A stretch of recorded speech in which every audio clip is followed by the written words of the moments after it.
Um lagarto jorrando sangue de seus olhos, um sapo com as garras estendidas ou um peixe voando no ar. Fique à vontade. Aqui estão as imagens de como esses 10 seres vivos excepcionais sobrevivem ao perigo. Prometemos que é algo espetacular. É, entre muitos outros, uma estratégia de sobrevivência muito eficaz e perfeitamente arcaica que alguns animais às vezes adotam para escapar do perigo, que consiste em se imobilizarem simulando a morte. O animal caçado finge estar morto, como último recurso, quando o predador não lhe deixa nenhuma rota de fuga. O gambá domina perfeitamente esta técnica e é o melhor neste pequeno jogo. Se confrontado com um predador, este mamífero marsupial americano simula a morte com um realismo incrível. Ela branda para diminuir seus movimentos de batimento cardíaco e respiração, seus membros endurecem para simular o rigor mortis, seus olhos brilham e até mesmo deixa sua língua pendurada. E para tornar a cena ainda mais convincente, o gambá libera um líquido com um cheiro fétido que imita o odor da putrefação, fazendo o inimigo acreditar que ele está morto há muito tempo.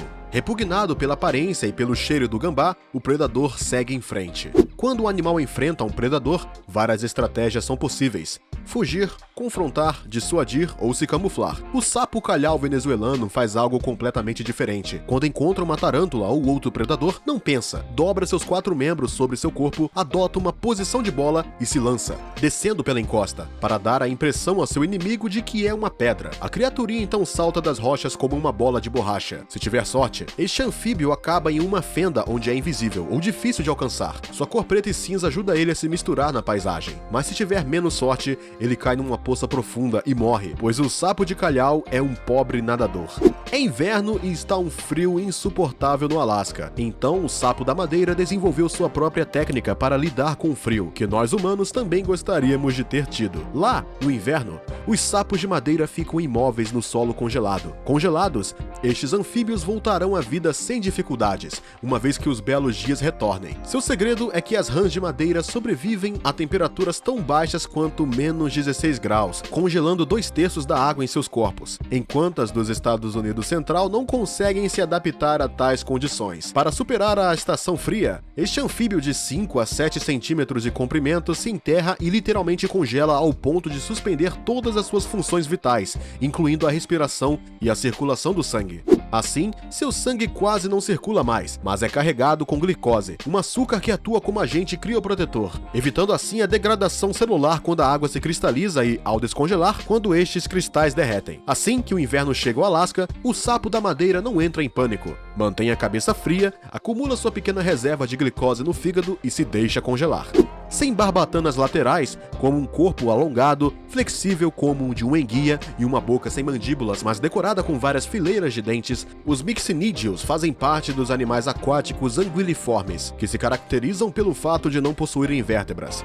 Estes necrófagos do fundo do mar se mexem para rasgar seus alimentos. Mas então, se eles não têm vértebras, isso significa que não podem se defender se forem atacados, certo? Bem, não se enganem, porque os peixe-bruxa têm uma característica de defesa única. O peixe-bruxa pode parecer uma enguia inocente, mas este peixe de 300 milhões de anos sobreviveu por tanto tempo graças a um imparável mecanismo de autodefesa. A fêmea não tem escamas, mandíbulas, veneno ou espinha, mas é capaz de sufocar seus inimigos em segundos, graças a vesículas ao longo de seu corpo que liberam uma espécie de gel sufocante. Ela é capaz de babar em um predador em menos de meio segundo. Quando ela se sente excitada, suas glândulas cutâneas liberam proteínas mucosas chamadas mucinas. Estes, em contato com a água, se transformam imediatamente em um muco espesso e pegajoso que impede que os predadores o engulam ou até mesmo ajudem a capturar suas presas. Quem disse que você não deve ter medo de alguém menor do que você? Nas terras baixas do México e da América Central, certas espécies de árvores estão se tornando raras e podem ser alvo de animais herbívoros com grandes apetites.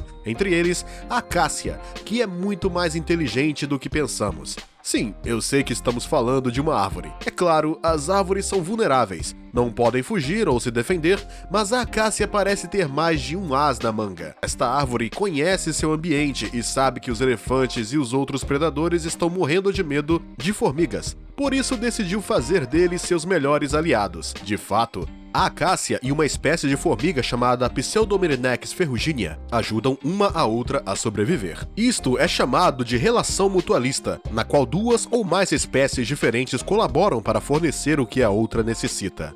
A formiga defende agressivamente a acácia contra insetos herbívoros, plantas vizinhas, micro-organismos patogênicos e elefantes. E em troca, a acácia fornece à formiga alimento abundante e um lugar para viver e criar seus filhotes. Intercâmbio de boas práticas. Para ser mais preciso, a acácia tem espinhos duros, ocos e muito afiados, sobre os quais as formigas depositam suas larvas e montam suas colônias. Eles vivem ali e se alimentam de seiva, néctar doce e pequenos nódulos ricos em proteínas e lipídios secretados pelas folhas. Além disso, os espinhos são impermeáveis e retêm a umidade, o que protege os ovos e larvas durante os períodos de seca. Suas pontas afiadas, portanto, evitam que as aves ataquem os ovos. As formigas, por outro lado, são rápidas e ágeis e correm ao redor da árvore para defendê-la dos comedores de plantas, como insetos, e dos animais maiores, como roedores, ou para dissuadir os elefantes de se afastarem da árvore, pois temem as picadas de formigas. E isso não é tudo. As formigas também defendem o território da acácia quando outra planta começa a se tornar muito invasiva. E então, a formiga envia um alarme de cheiro que faz com que as outras formigas a ataquem. Eles matam todas as plantas estrangeiras e qualquer vegetação que cresça ao redor da base da árvore.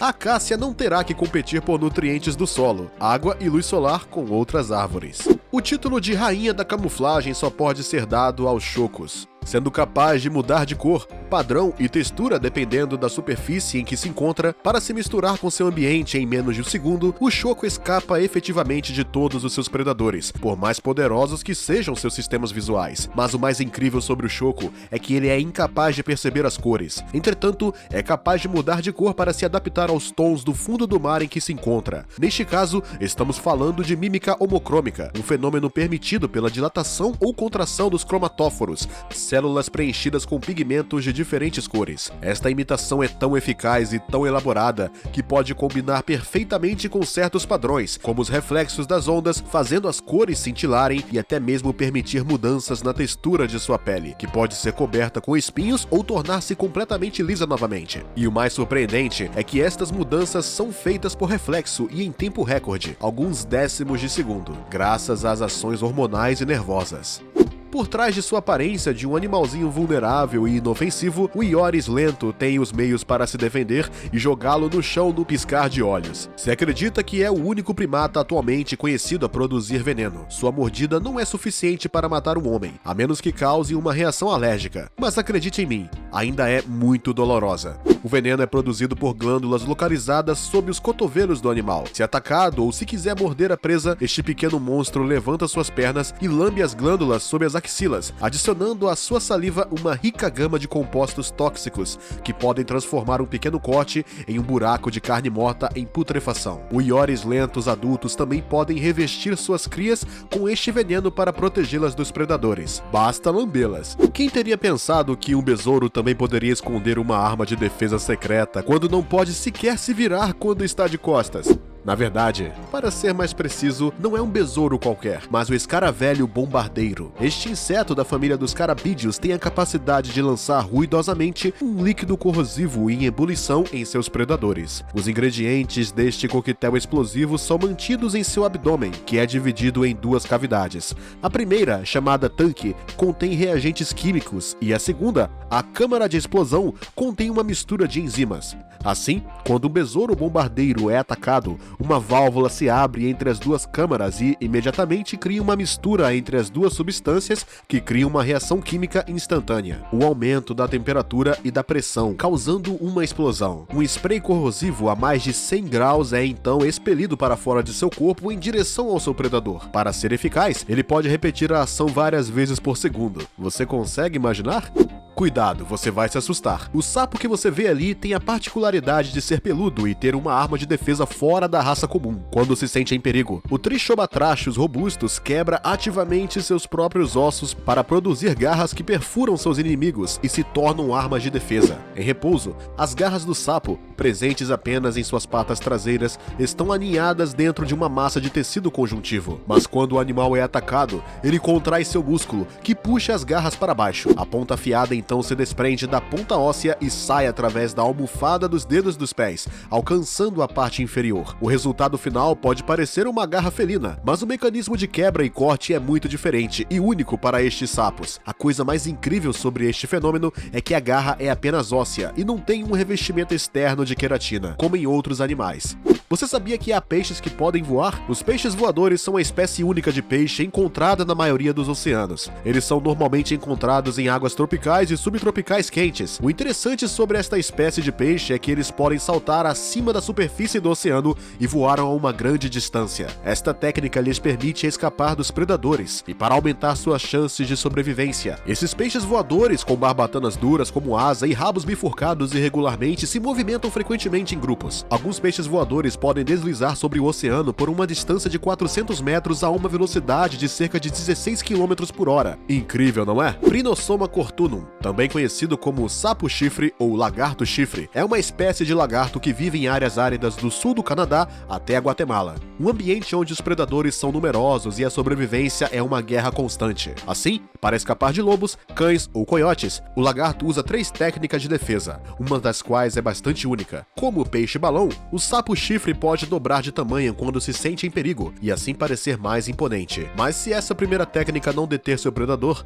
então inclinará sua cabeça para frente e ameaçará seu oponente com as espécies de agulhas que enfeitam seu corpo e cabeça. Ainda não é o bastante? O réptil então retirará sua arma fatal, um jato de sangue tóxico que jorra de seus olhos e dispara com precisão de até 1,5 metro na direção de seu inimigo. O sabor desagradável de seu sangue detesta seu predador, que foge novamente. Às vezes, acontece que o lagarto usa essa arma várias vezes em um curto período de tempo e se esvazia de 1/3 de seu sangue. Os predadores provavelmente pensarão 2 vezes antes de atacar este pequeno lagarto. Então, surpreso? Você sabia que existiam métodos tão incríveis de camuflagem e defesa? Qual desses seres vivos o surpreendeu mais? Diga-nos o que você pensa nos comentários.